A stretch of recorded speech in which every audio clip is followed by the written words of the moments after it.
स्वागत है सभी का।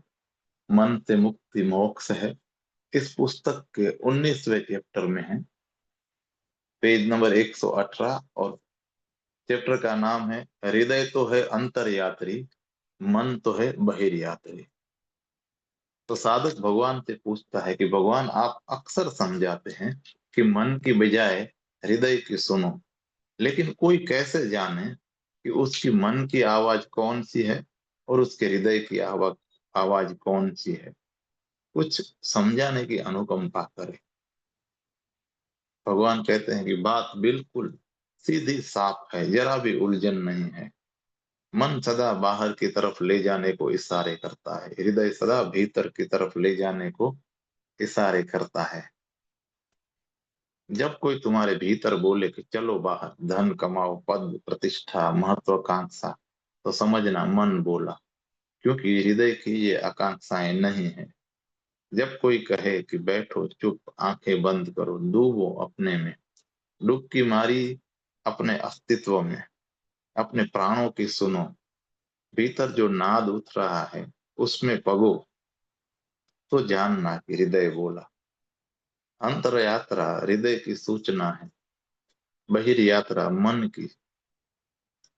इसमें भूल का कोई कारण ही नहीं है। जब द्वेष उठे तो जानना कि मन बोला, और जब प्रेम उठे तो जानना कि हृदय बोला। जब विचार घेर ले तो जानना कि मन ने पकड़ा है, और जब भावों की तरंग उठे तो जानना कि हृदय में हो अभी। जब नकार उठे नहीं कहने का मन हो, संदेह उठे, तो जानना कि मन बोल रहा है, क्योंकि मन का अस्त्र है नकार। जब प्रकार उठे, स्वीकार उठे, श्रद्धा उठे, तो जानना कि हृदय बोला है।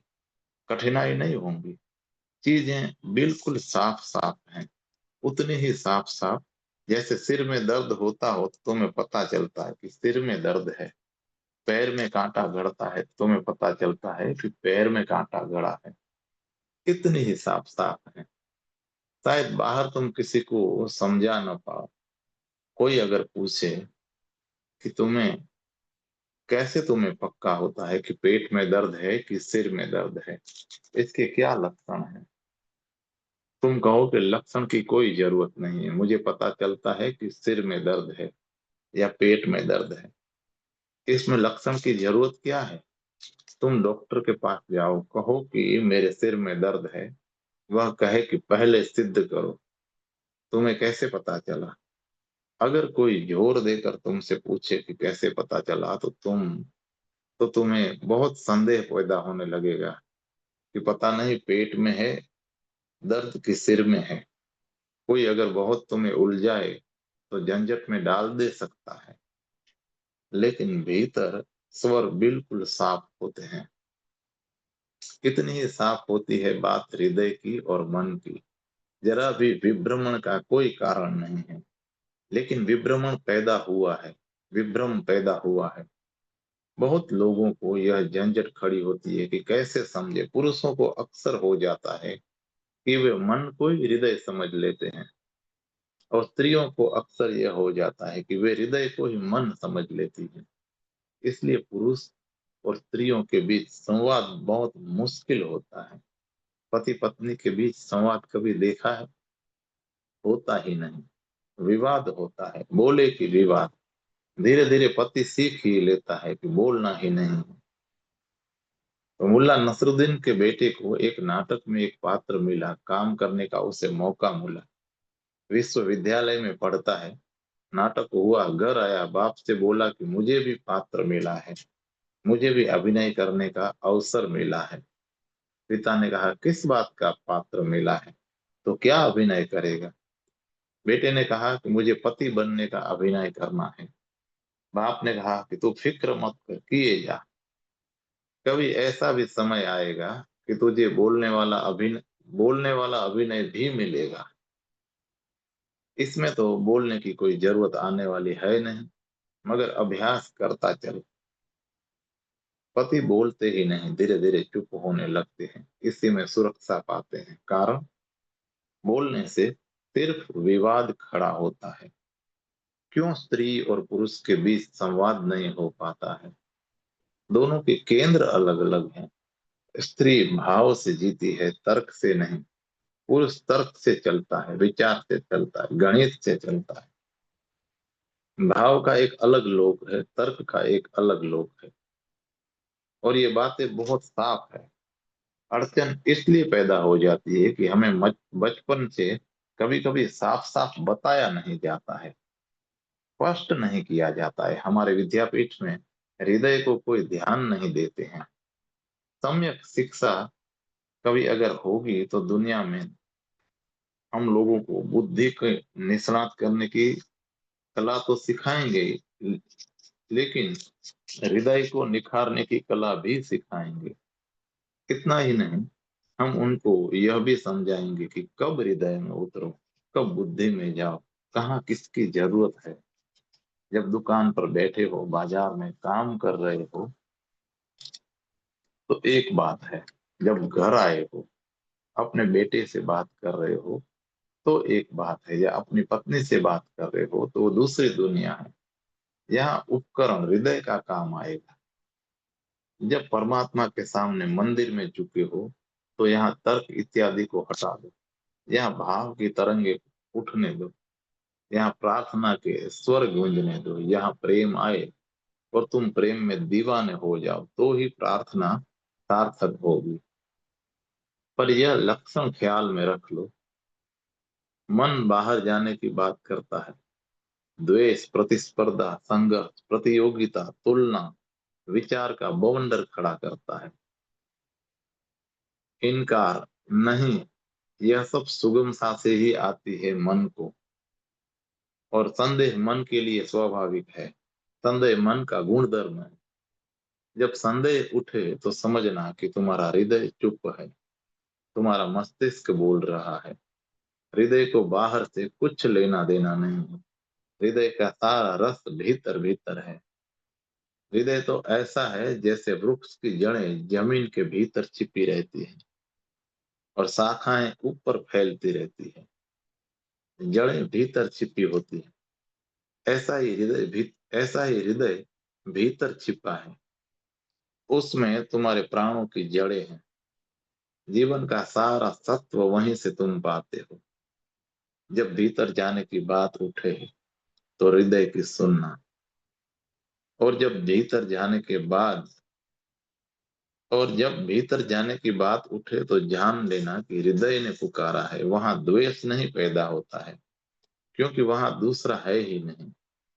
दूसरा तो द्वेष, दूसरा हो तो द्वेष, द्वैत हो तो द्वेष। वहां कोई दूसरा है ही नहीं। वहां बस अकेले तुम हो। वहां परम सुंदर एकांत है। उस एकांत में तुम सिर्फ प्रेम, तुम्हें उस एकांत में तो सिर्फ प्रेम ही तरंगे लेता है। यह भी जानकर तुम्हें हैरानी होगी, क्योंकि तुमने अब तक जो प्रेम जाना है वह भी द्वेष का ही दूसरा हिस्सा है। तुमने असली प्रेम नहीं जाना है। तुमने हृदय का प्रेम नहीं जाना है। तुम्हारे प्रेम का मतलब इतना ही होता है कि इस आदमी से हमें द्वेष नहीं है। तब तुम कहते हो कि इससे हमारा प्रेम है। मगर जिससे तुम्हारा प्रेम है, एक क्षण में द्वेष हो जाता है। जरा सी बात खटक जाए, तुम्हारे अनुकूल न हो, बस दुश्मनी हो गई। मित्रता को शत्रुता में बदलने में कितनी देर लगती है।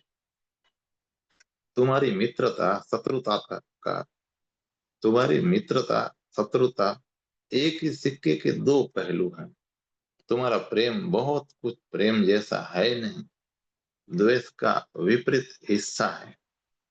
इसलिए जिससे तुम्हारा द्वेष होता है, उससे ही तुम्हारा प्रेम भी होता है। उससे ही तुम्हारी ईर्ष्या भी होती है। मुल्ला नसरुद्दीन की पत्नी कल मुझे दिखाई पड़ी। आंखें सूजी सूजी, चेहरा फुला फुला। मैंने कहा क्या हुआ?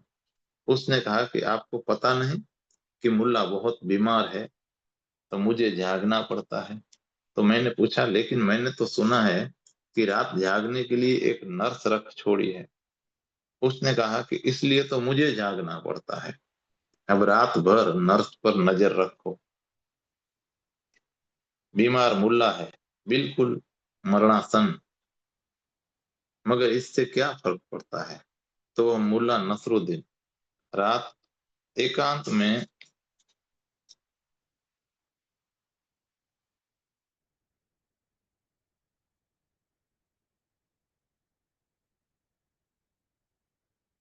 नर्स ना आई हो तो मुझे थोड़ा बहुत सोने मिलता है, नर्स आई तो मुझे बैठे रहना पड़ता है। प्रेम में तुम्हारा भरोसा कहाँ है, श्रद्धा कहाँ है? तुम्हारा प्रेम तो ईर्ष्या है, जलन है। तुम्हारा प्रेम तो एक तरह का बंधन है। नहीं, इस प्रेम की बात मैं नहीं कर रहा हूँ। हृदय में जब प्रेम का आविर्भाव होता है, हृदय में जब प्रेम का आविर्भाव होता है, तो वह प्रेम एक दशा है, संबंध नहीं है। उसका किसी से कुछ लेना देना नहीं है, न पति से, न पत्नी से, न बेटे से, न माँ भाई से। जब तुम्हारे हृदय में प्रेम का जन्म होता है, तो सिर्फ प्रेम का एक भाव होता है। तुम वृक्ष को भी छुओगे तो तुम्हारे हाथ में प्रेम होगा। तुम पत्थर को भी उठाओगे तो तुम्हारे हाथ में प्रेम होगा। तुम नदी में स्नान करने जाओगे तो नदी के प्रति तुम्हारे भीतर प्रेम बहता है। तुम अकेले बैठोगे तो भी सुवास उड़ती रहती है। जो ले ले तुम्हारा प्रेम, तब किसी के प्रति निवेदित नहीं होता, चारों ओर बहता है। प्रेम श्वास है। जैसे शरीर श्वास से जीता है, ऐसे ही प्रेम से आत्मा जीती है। सांस कम हो, देह निर्बल होने लगती है। प्रेम कम हो, आत्मा निर्बल होने लगती है। एक ऐसे प्रेम की जब तुम्हारे भीतर अभिव्यक्ति होने लगे, जिस प्रेम को बांटने में कंजूसी नहीं है, आनंद है, और जिस प्रेम में किसी एक दिशा में निवेदन नहीं, सभी दिशाओं में भाव है, उस दिन जानना कि हृदय का प्रेम जन्मा है। यही प्रेम धीरे धीरे प्रार्थना बनता है। और यह प्रेम जन्म सकता है तभी जब तुम्हारे भीतर श्रद्धा हो। तुम्हारे प्रेम में संदेह ही संदेह है, इसलिए वो प्रेम हृदय का नहीं है। जहाँ श्रद्धा का आविर्भाव होता है, जहाँ सब स्वीकार करने की क्षमता होती है, पात्रता होती है, फिर तुम्हें जरा भी भेद करने में अड़चन ना आएगी। मन और हृदय की भाषाएं बिल्कुल अलग हैं, भेद साफ साफ हो जाएंगे। लोगों के भीतर सब अस्त व्यस्त हो गया है, खिचड़ी हो गया है। उनके भीतर कुछ भी साफ सुथरा नहीं है। जो चीजें जहां होनी चाहिए वहां नहीं है। जैसे भूकंप आया हो तो घर की चीजें सब अस्त व्यस्त हो गई हो, ऐसा आदमी सदियों से भूकंप से गुजरता रहा है। सब अस्त व्यस्त हो गया है। हाथ की जगह पैर हो गए, पैर की जगह पर हाथ हो गए, हृदय की जगह पे सिर हो गया, सिर की जगह पर हृदय। मनुष्य एक अराजकता हो गया है, इसीलिए ऐसे सवाल उठते हैं। लेकिन अगर जरा समझ पूर्वक, होश पूर्वक भीतर खोजबीन करना शुरू करो, तो चीजें फिर सजाई जा सकती हैं, फिर संवारी जा सकती हैं। और इसे सजाने और संवारने को मैं सन्यास कह रहा हूँ। सन्यास से मेरा अर्थ इतना ही है कि तुम्हारे जीवन में एक संगीतपूर्ण छंद पैदा हो जाए। तुम सुव्यवस्थित हो जाओ, तुम्हारा मस्तिष्क मस्तिष्क हो और तुम्हारा हृदय हृदय हो। जब मस्तिष्क की जरूरत हो तो तुम उसका उपयोग कर सको। बेकार नहीं है वह भी, उसकी भी जरूरत है। अब कोई हृदय से गणित के सवाल तो हल नहीं कर पाएगा। लाख रो, गणित का सवाल हल नहीं होगा। अगर कोई वैज्ञानिक पहेली सुलझाना चाहता है तो कितना ही नाचो, इससे कोई वैज्ञानिक की पहेली सुलझेगी नहीं, वह और भी उलझ जाएगा। लेकिन अगर परमात्मा की खोज करनी है तो नाचने से करीब पहुंचोगे। तो किसी तरह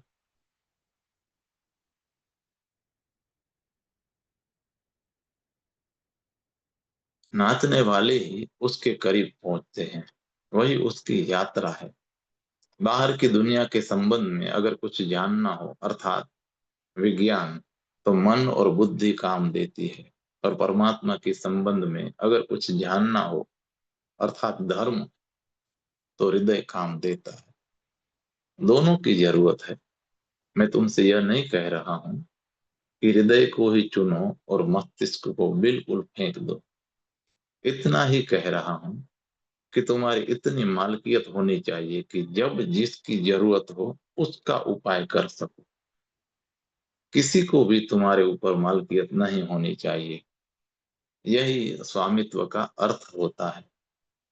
दोस्तों, यह चैप्टर ओशो की पुस्तक ज्योति से ज्योति चले उसके अध्याय नंबर 12 और प्रश्न नंबर 2 से संकलित किया गया।